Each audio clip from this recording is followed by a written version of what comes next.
Lucas 24, a partir do verso 13. Glória a Deus. Essa palavra está queimando no meu coração. Eu queria dividi-la com você. Você vai manter a sua Bíblia aberta? Nós vamos começar no 13 e nós vamos escalando para outros versículos desse mesmo capítulo 24. O texto que ora fizemos menção, ele merece a minha e a tua atenção. Vou pelo menos alguns minutos, te situar o contexto profético em que nós estamos, para que daí então nós escalemos para aquilo que Deus tem para nós essa noite. O contexto que nós estamos vai nos informar que está acontecendo o final de semana mais importante do Evangelho, mais importante da Bíblia. Cristo havia morrido e ao terceiro dia ele já havia ressuscitado. Vale a pena te lembrar que esse final de semana ele é cheio de acontecimentos. E poderíamos falar aqui de muitas coisas desses acontecimentos. Mas eu quero me ater a pelo menos quase rompendo o amanhecer e indo para a tarde. De domingo acontece algo muito interessante, pastor Luiz. As Marias tinham acabado de sair do sepulcro, tinham acabado de testemunhar que o corpo de Cristo não mais estava lá. Então Jesus manda Maria Madalena anunciar aos discípulos que ele estava vivo, e ela vai anunciar o que está acontecendo. E Lucas 24 vai dar sequência a essa história. Ele vai informar que, a partir do verso 13, que nesse mesmo dia de muita alegria, de muita festa, de muita celebração, porque Cristo havia ressuscitado, ele vai abrir um espaço para dois homens, para dois discípulos, que não estão vivendo um tempo de festa, mas estão vivendo um tempo de luto, de insatisfação, de frustração, de muitas perguntas, porque a Bíblia vai nos advertir que eles estão voltando para Emaús. Emaús era uma aldeia pequena que ficava muito próximo de Jerusalém. Quando a Bíblia nos diz que são 60 estádios, para te contextualizar, dá quase 12 quilômetros mais ou menos de distância entre Jerusalém e esse lugar. Então abre-se um espaço para que esses homens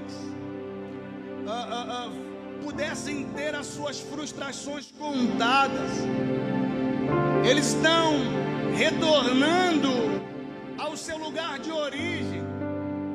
Certamente, ao ir a Emaús, eles estão voltando de onde eles são naturais, de onde eles foram gerados. Pastor, mas voltar à sua naturalidade ou lugar da sua formação não é legal? É legal, porém, nesse contexto aqui, eles não estão fazendo uma visita ao seu passado. Eles estão indo em direção a voltar a um tempo que já não pertence a eles. Isso aqui é muito forte, porque eles estão dizendo: olha, nós optamos em uma vida de fé com Cristo, mas Cristo está morto. Agora nós estamos frustrados sem saber o que está acontecendo, e nós vamos retroceder para Emaús. O voltar a Emaús significa visitar lugares que já não nos cabe mais. Voltar a Emaús aponta para um retrocesso de uma decisão de fé que eu já tomei. Voltar a Emaús significa dar passos para trás de uma decisão que estava firme no meu coração. Voltar a Emaús significa assinar um atestado de desistência. Porque estão dizendo, como eu me frustrei com aquilo que eu criei expectativa, eu vou regressar à minha vida antiga. E Deus me trouxe aqui já nesses primeiros minutos de ministração para dizer isso para alguém. Deus entende a tua dor, mas não autoriza o teu retrocesso. Deus entende o teu questionamento, mas não autoriza que você dá passos para trás. Você não é caranguejo para andar para trás, irmão. Deus te chamou para andar para frente e para viver as novidades que Ele tem para a tua história. É a primeira vez que eu vou te incomodar. Olhe para esse irmão do lado e fala assim para ele: Deus respeita a tua dor. Mas você falou tão desanimado que quase me desanimou. Nem eu que sou botafoguense, acabei de perder um título agora, estou tão desanimado com você. Olhe para esse irmão e fala assim para ele: Deus respeita a tua dor, mas não aceita o teu retrocesso. Diz para ele assim: retroceder só se for para ganhar mais força e ir para frente com mais velocidade. Deus trouxe gente aqui só para lhe dizer: 2025 não é ano de dar passos para trás. 2025 é ano de erguer a cabeça e viver a totalidade daquilo que Deus tem para minha vida. E só quem crê e recebe essa palavra libera um grito de glória a Deus e faz aquele barulho que Satanás odeia.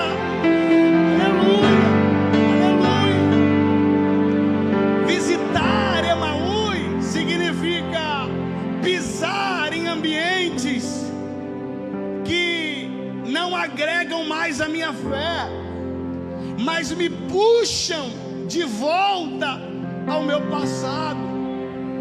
Voltar a Emaús é resgatar coisas que Jesus já matou na minha vida.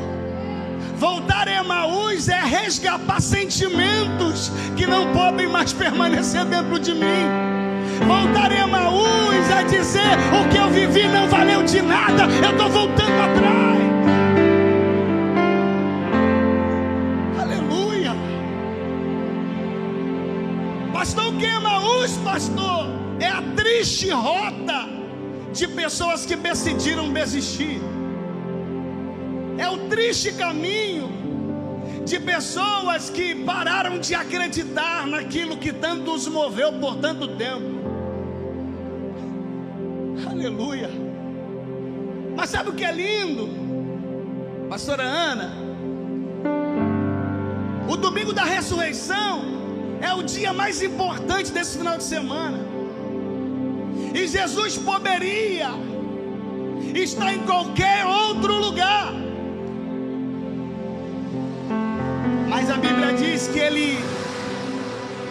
ele decidiu dar uma pausa no que está fazendo, para ir de encontro a duas pessoas que estão retrocedendo no seu propósito. Sabe por que eu amo esse Jesus? É que Ele é poderoso para vencer a morte, mas é misericordioso para resgatar quem está se perdendo. Sabe por que eu amo esse Jesus? É que Ele é poderoso para andar por cima das águas, mas também é amoroso para estender a mão quem está caindo. Sabe por que eu amo esse Jesus? É que com apenas uma palavra, tudo que Ele libera acontece, mas Ele ainda dá oportunidade para aqueles que estão escorregando no caminho. Deus me trouxe aqui para lhe dizer: você não está fora dos propósitos de Deus para esse tempo.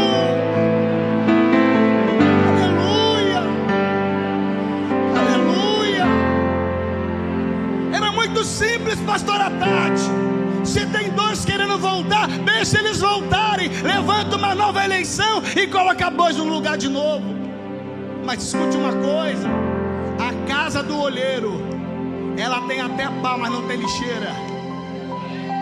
Deus é o Deus que junta, mas não descarta aquilo que Ele começou na tua história. Ah, se eu estivesse no teu lugar aí, eu ia te ensinar a receber profecia direito. Deus é aquele que resgata, mas é aquele que não descarta. É aquele que junta, mas é aquele que não joga fora. Ele me trouxe aqui para lhe dizer: ainda está de pé tudo aquilo que Ele começou a fazer na tua vida. Cata a mão desse irmão do lado, cata a mão dele, balança a mão dele, diga assim para ele: você querendo ou não, Deus ainda tem uma obra com você. fugindo ou não, Deus ainda tem uma obra com você. Animado ou não, Deus ainda tem uma obra com você. E Ele me trouxe aqui para lhe dizer o que Ele falou. Continua de pé. Shuri me canta lama cheia, debrianda lama shuriande pluvas. Será que você pode levantar as suas mãos para os céus e pelo menos por 30 segundos encher esse lugar de glória a Deus comigo? Porque enquanto a creio adora o Deus que restaura, começa a trabalhar. Enquanto a creio adora o Deus que recomeça histórias, começa a Ele fazer uma obra aqui dentro.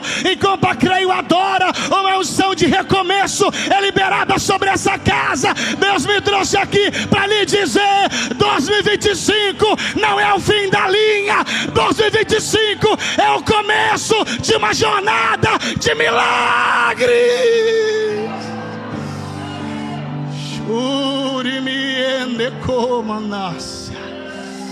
Aleluia, aleluia, aleluia. Ele disse: eu vou atrás deles, eu vou visitar esses camaradas, porque eles estão desanimados, mas são úteis para mim. Eles estão vivendo um momento de frustração, mas são importantes na minha obra. E sabe por que eu amo Jesus, pastor Luiz? É que o meu momento não anula a promessa de Deus na minha história. Deus não é Deus de momentos, Deus é Deus de história. Aleluia. O meu momento não invalida o que Ele começou a fazer na minha existência. Porque o momento pode ser ruim, mas a promessa dele continua de pé. Aleluia. Momentos não determinam histórias. Momento é momento, história é história. Normalmente quem julga o teu momento não conhece a tua história. Ele só vê o que está disponível aos olhos. Mas o que está disponível aos olhos é temporal. A Bíblia diz que tem tempo de cantar, tempo de chorar, tempo de rir, tempo de se lamentar, tempo de plantar e tempo de colher, tempo de se levantar e tempo de estar no chão. Pastor, mas o que não muda? As suas misericórdias, elas se renovam a cada manhã. O momento muda, mas a fidelidade dele continua de pé. Agarre a mão de alguém e diga assim para ele: é só um momento, vai passar. Fala mais animado, diga: é só um momento, vai passar. Olhe para quem está atrás, diga: é só uma fase, vai passar. É só uma noite ruim, vai passar. É só um tempo complicado, vai passar. Nada é eterno, nada é eterno. O choro pode durar uma noite inteira, mas a alegria virá pelo amanhecer. Se tem pelo menos 5 crentes para receber essa palavra, libera um grito de glória a Deus. Chore me canta lama cheia. Oh meu Deus, se a gente ligar aqui, esse lugar vai ser tomado por uma glória muito violenta, viu? Chame Ana Labra Faio Dupreende como nasce. Aleluia, aleluia. Deus está aqui, irmãos. Aleluia, aleluia. Pastor, que é que eles estão voltando, pastor? Porque estão frustrados. Frustrados por quê, pastor? O verso 21 diz: e nós pensávamos que ele fosse remir Israel. Nós pensávamos que ele ia nos livrar da mão de Roma. Nós pensávamos que ele seria aquele que entraria como um guerreiro, como Davi era, e esmagar os inimigos da nossa alma. Mas eles estão frustrados, pastor, porque eles estão esperando coisas terrenas, um rei terreno. Mas um dia Jesus, quando se encontrou com Pilatos vai perguntar: você não vai falar nada? Ele disse: se eu quisesse, eu dava apenas uma ordem, uma milícia de anjos vinha aqui me socorrer. O meu reino não é daqui. O meu reino não é daqui. Aqui a gente triunfa, mas a traça, a tubo destrói. Mas haverá um dia, haverá um reino, haverá um lugar onde não haverá mais choro, não haverá mais morte, não haverá mais tristeza, e nós estaremos com Ele por toda a eternidade. Pastor Luiz está tendo frustração aqui no texto. Abraão, você é muito mais inteligente que eu, amigo. Mais inteligente, mais bonito, mais rico, mais cheiroso, que tem um bigode mais bonito que o meu. Coisa boa. Pastor, por que tem frustração? Pastor, o que é frustração? Frustração é excesso de expectativa, irmão. Só tem frustração e tem expectativa. Pastor, e por que eles estão frustrados? Porque eles criaram umas expectativas dentro de uma ótica que eles carregavam. Então, na cabeça deles, ele é um Cristo que vai triunfar diante dos inimigos da terra. Mas no plano de Cristo, ele é um Deus que vai esmagar a cabeça da serpente e preparar lugar para a gente morar com ele por toda a eternidade. Então você vê que está tendo um conflito, está tendo uma frustração, porque ele esperava uma coisa diferente do que Deus veio fazer. Irmão, não fique triste que eu vou falar, mas guarde isso. Deus não se responsabiliza pelo que você pensa. Deus se responsabiliza por aquilo que Ele fala.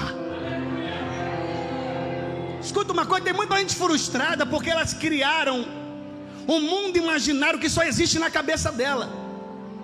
E quando Deus não faz o que ela quer, ela acredita que Deus está mentindo para ela. Mas na verdade isso nunca aconteceu. Na verdade tem coisas que quando Deus fala, Ele se encarrega de fazer. Então tem um choque de conflitos aqui. Alguém esperando algo e Cristo veio fazer uma outra coisa. Por conta disso eles estão indo no meio do caminho e Jesus para ir do lado deles caminhando, ouvindo tudo que está acontecendo. E como Jesus deixou eles falarem, eles ficam inquietos. Eles dizem: e aí, rapaz, você está com a gente aqui e não fala nada? O que você pensa sobre esse assunto? Ele vai perguntar: então, me diz aí, o que está acontecendo? Rapaz, não é possível que você está em Jerusalém e não sabe o burburinho que está rolando. Jesus, a quem nós pensávamos ser o nosso Deus, ele foi preso, chicoteado, foi morto. E já fazem 3 dias que nós não temos notícias. E Jesus está indo com eles. Jesus está ouvindo os questionamentos deles. Como Jesus abre a boca para falar, ele vai começar a falar da palavra. Ele começa a falar: olha, vocês não lembram que Moisés falou, os profetas falaram, tudo o que está acontecendo estava escrito. E eles vão conversando, mas a Bíblia diz que os olhos deles estavam como que fechados, para não conhecer. Pastor, e por que eles estão com os olhos fechados? De forma que eles não conhecem. Guarde uma coisa: a frustração não deixa eu perceber o que Jesus está fazendo e eu não estou vendo. Jesus estava ali, mas eles estão tão inflamados pela dor, que eles não conseguem perceber que eles estavam acompanhados por Jesus. E tem dias na vida que a dor é tão forte, pastor Luiz, que eu não percebo quem está me acompanhando. Eu tenho uma palavra de Deus para alguém: fique tranquilo, na tua dor Deus está te acompanhando também. Até parece que não está, mas está. Você não está sozinho no meio dessa guerra. Ele está lá, falando com eles, eles ouvindo. Antes de eu entrar aqui no outro tópico, queria que vocês pensassem comigo: pastor, por que eles estão chorando, pastor, frustrados? Que Cristo havia morrido, amém ou não amém? Pastor, mas Jesus já não tinha ressuscitado? Sim, só que eles não sabiam. Pastor, então o que está acontecendo nesse texto?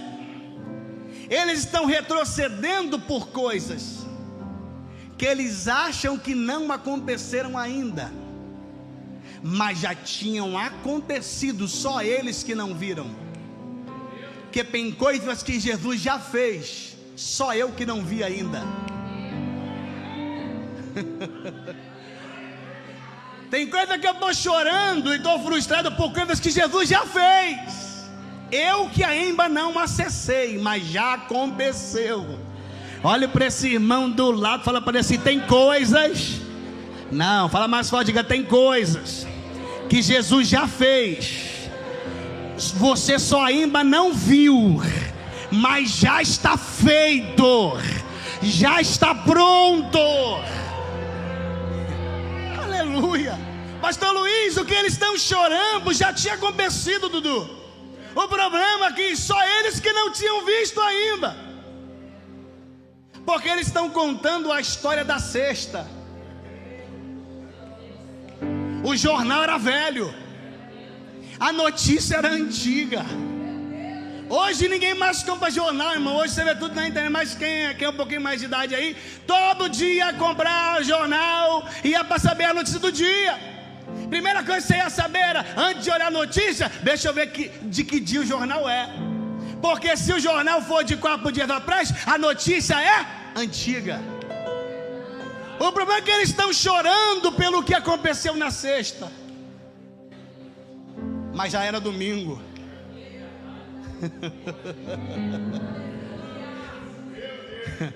Pare de ficar contando coisas passadas. Vire a página. Já tem uma nova notícia sobre nós. Já tem uma nova palavra sobre nós. Mantenha a sua mão erguida, que eu vou profetizar e liberar uma palavra sobre você. O que, pastor? Esqueça a sexta-feira dos horrores. Alegre o seu coração, porque o domingo da ressurreição já está pronto. Esqueça as velhas notícias, esqueça os velhos sentimentos, esqueça as velhas práticas, esqueça o que não agregou fé no teu espírito. Vire a página, já tem uma nova notícia sobre ti, e só quem crê nisso libera um grito de glória a Deus. Bata na mão de 2 crentes e fala assim para ele: e aí, vai virar a página ou não vai? Olhe para quem está atrás, diga: e aí, vai virar a página ou não vai? E aí, vai continuar chorando ou não vai? E aí, o que você vai fazer, irmão? Você tem 2 opções essa noite: ou tu fica se lamentando pela sexta-feira que passou, ou tu levanta a voz e o semblante e diz: o domingo da ressurreição já está sobre mim, eu vou viver as boas notícias. Oh, meu Deus. Tem coisa que já foi, tem coisa que já passou, tem coisa que tem que ser enterrada em 2024. Vira essa página e vai viver o que Deus tem para você. Pastor, você não sabe, pastor, mas eu tenho a razão. E aí, irmão, você prefere ter razão ou prefere ter paz? Tem hora que não dá para perdoar as coisas. Você pode falar, pastor, eu tenho razão, quem pede perdão não sou eu. Outro pode dizer, Senhor, eu até sei que não errei, mas para ter paz, a minha vida aqui não pode parar por isso. O meu ministério aqui não pode parar por isso. Porque tem coisa que precisa ficar em 2024, irmão. É notícia velha. O jornal já saiu com a nova notícia. Ele não está mais na cruz na sexta. Ele já ressuscitou no domingo. Aleluia! Sabe? Que coisa interessante. Eles estão contando e chorando por coisas que já tinha acontecido, pastora. Mas eles não tinham visto ainda. Eles chegam na aldeia que eles estavam lá. Andaram 12 quilômetros juntos. Quantos quilômetros? 12 quilômetros juntos. Ou seja, eles estão a 12 quilômetros de distância do seu propósito. Eles estão a 12 quilômetros atrasados do lugar que Deus tinha para eles. Aí Jesus chega na aldeia de Emaús. Ele finge, beleza, chegamos. Fica que eu vou embora. Ele, não, vocês não vão embora não. Já está tarde. Entra aqui na nossa casa simples, mas entra aqui. Vamos comer alguma coisa. Amanhã pela manhã você pega o seu caminho e vai. Aí Jesus vai entrar. Por quê, pastor? Porque ele foi convidado para ficar. Que quando a gente não convida, ele segue. Mas quando eu chamo, ele aparece. Entra aí. Você chamou, então deixa eu entrar. A porta está aberta? Tá. Aonde tem porta aberta eu entro, eu vou entrar. Aí, pastor Luiz, eles sentam na mesa. E olha que legal. Costume diz que dentro de uma casa, na hora de dar graça pelos pães, quem fazia era o dono da casa. Não é o estrangeiro que está vindo visitar que pega pão para dar graça. Até porque ele é visitante. E o visitante não tem legalidade para tomar o lugar do dono da casa. Mas por algum motivo que o texto não revela, eles vão entregar o pão na mão de Jesus. Ele vai fazer a oração de agradecimento. Aí eu fiquei pensando, pastor Luiz, vê se faz sentido para o senhor. Fiquei pensando, eles vieram 12 quilômetros falando de algo que aconteceu na sexta-feira, o desespero total. Ele morreu, ele foi humilhado, ele está morto, não sabemos o que vai acontecer. Pastor, mas o que aconteceu na quinta? Na quinta, ele chamou os discípulos numa mesa e falou assim: eu estou desesperado para cear com vocês. Pedro, sai na rua. Você vai achar um cara com um cântaro na cabeça. Isso não é normal. Quem carrega cântaro é mulher, não é homem. Quando você encontrar com ele, fala que o seu Senhor pediu um lugar para vocês cearem. O homem sai andando, eles vão atrás do homem. Chegam dentro do cenáculo, está tudo pronto para cear. Jesus senta na mesa com eles, pega o pão, levanta e parte, diz: esse é o meu corpo, que é partido por vós. A última memória ativa que eles têm, a não ser da dor, é a última ceia. Porque depois da ceia vem o Getsemane, vem os tribunais, vem as chicotadas, vem tudo que nós sabemos. O último momento de um Cristo que eles adoravam e tinham certeza que era o rei deles, foi a última ceia. Ele falou assim: é hoje que eu vou apagar a memória deles sobre a sexta ao sábado. Dá o pão para mim. Ele levanta o pão para cima e, tendo dado graças, o partiu. E quando o pão parte na mão dele, a Bíblia diz que os olhos dele se abriram. Eles olham e digam assim: é ele. Só pode ser ele. Ninguém bate o pão como ele. É ele que é o prometido das nações. É ele.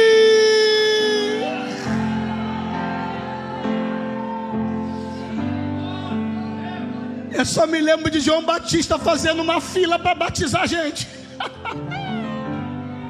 Ele para o batismo e põe assim: olha lá quem chegou. Eis aí o Filho de Deus. Porque eu batizo com águas de arrependimento, mas ele vos batizará com Espírito Santo e com fogo. É ele. É ele. Pastor, por que tinha que ser na mesa, pastor?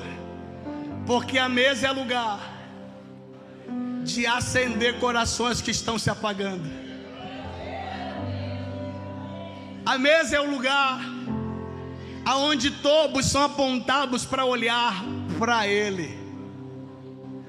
A mesa é o lugar aonde os olhos são abertos. A mesa é o lugar aonde a frustração cai. A Bíblia diz que eles ficam pasmos quando descobriram quem estava na casa deles. E eles vão dizer um para os outros: rapaz, por isso que eu estava percebendo. Ele vinha falando no caminho, nosso coração queimava. Porque mesmo frustrado, o altar ainda conhecia a voz do dono da casa. Aleluia. Mesmo no meio de inquietações, o altar ainda conhecia a voz do dono da casa e o coração pulsava. Porque tem dia que eu não estou bem, mas quando eu ouço a voz dele, alguma coisa desperta dentro de mim. Cata a mão de alguém, diga para ele assim: nem se você quiser fugir, Jesus vai te achar. Diga assim: porque só Ele consegue acender algo dentro de você que homem nenhum é capaz de fazer. Só quem precisa ser aceso por Ele, libera o grito de glória a Deus aí. Ele diz: é Ele.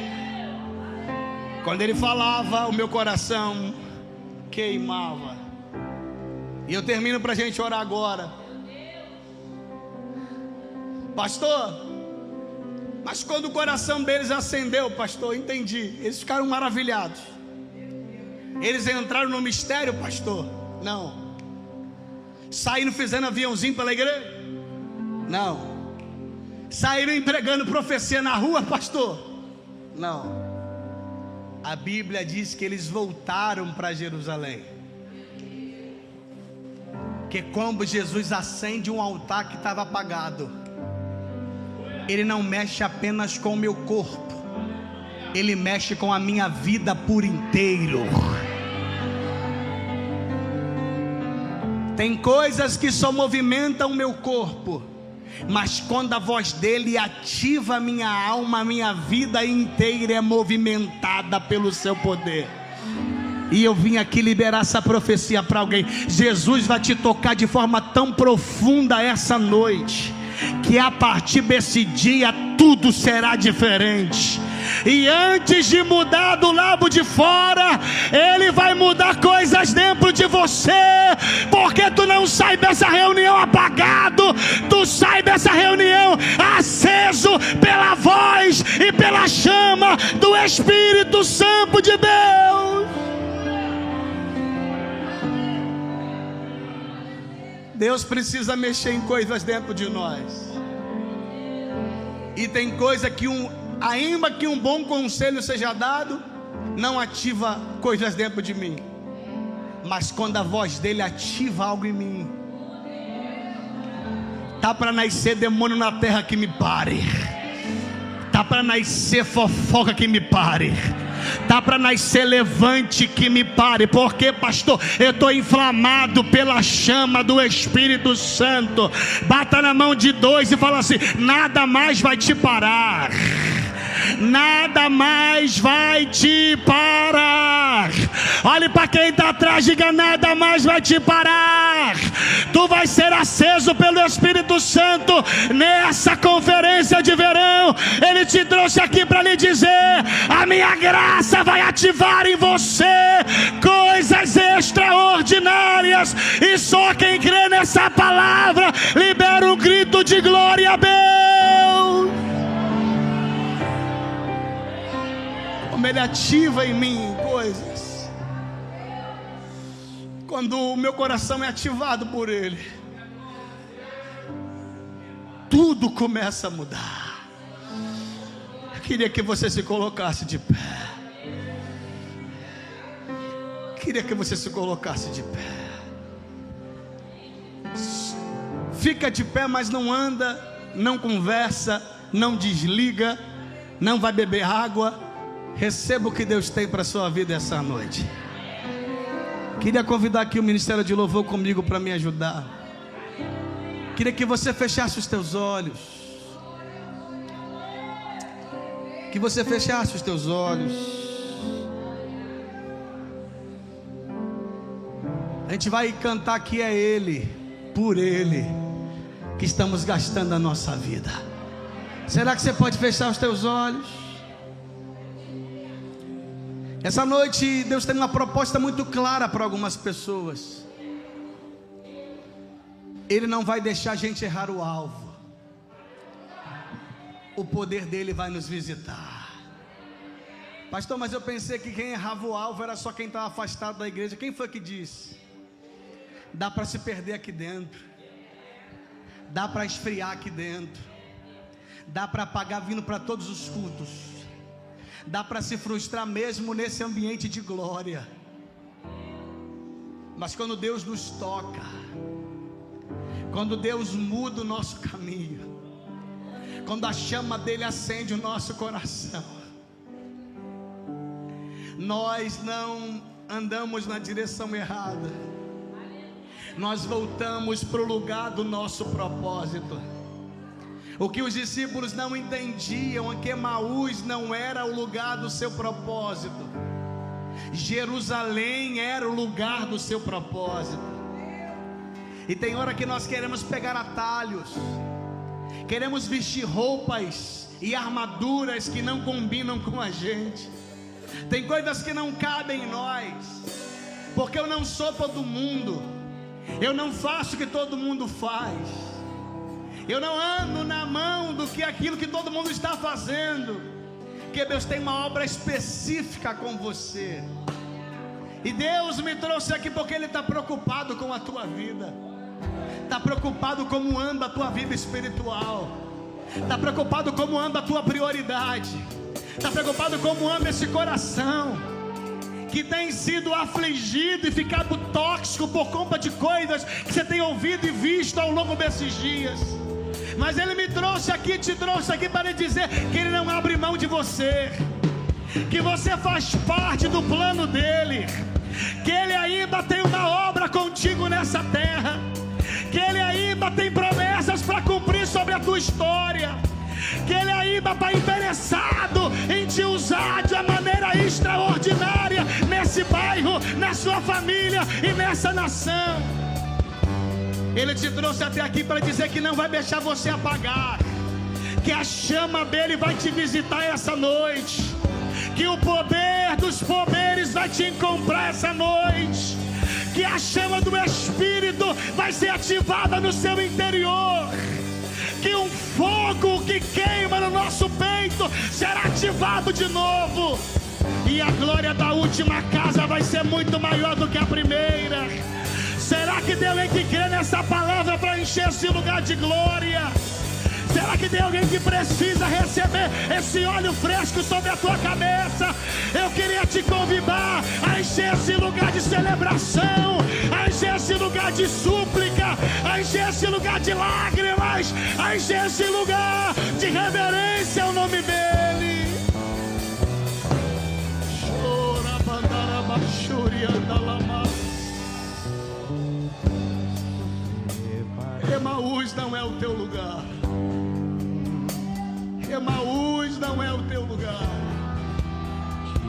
Emaús não é o teu lugar. Eu volto a dizer, porque o Espírito grita no meu ser: Emaús não é o teu lugar. Deus não te levantou para frustrar. Deus não te levantou para te ver de cabeça baixa. Deus não te levantou para que você retroceda. Deus não te levantou para que você volte para lugares que não te cabem mais. Ele te levantou porque Ele tem uma obra na sua vida. E fique tranquilo que aquele que começou a boa obra sobre a tua vida é fiel para terminar o que Ele começou a fazer em você.